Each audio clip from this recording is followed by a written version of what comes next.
દેશના 32 એરપોર્ટ બંધ, 15 મે સુધી નહીં ઉડે ફ્લાઇટ, સરકારનો મોટો નિર્ણય. India Pakistan news.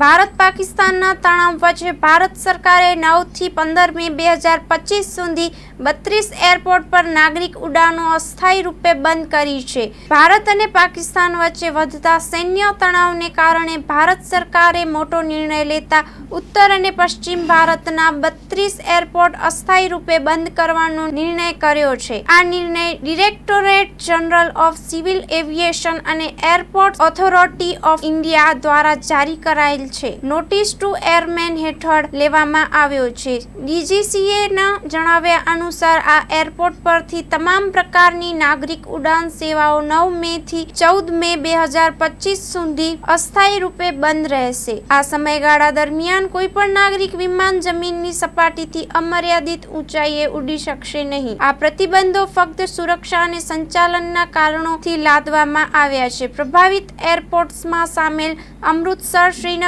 જમ્મુ, અવંતીપુરા, હિંડન, અંબાલા, ચંદીગઢ, પઠાણકોટ, જોધપુર, જેસલમેર, ભુજ, બિકાનેર, લેહ, સિમલા, કુલ્લુ, રાજકોટ, જામનગર, પોરબંદર, ભુજ સહિત ગુજરાતના એરપોર્ટ પણ સામેલ છે. સાથે દિલ્હી અને મુંબઈમાં આવનારા 25 મુખ્ય એર ટ્રાફિક સર્વિસ રૂટને બંધ કરી દેવામાં આવ્યા છે. તેનો ઉદ્દેશ્ય તે નક્કી કરવાનો છે કે કોઈ પણ સૈન્ય કે એમરજન્સી પરિસ્થિતિમાં હવાઈ માર્ગ સંપૂર્ણ રીતે સેનાના નિયંત્રણમાં રહે અને નાગરિક ઉડાનોને તેનાથી કોઈ ખતરો ન હોય.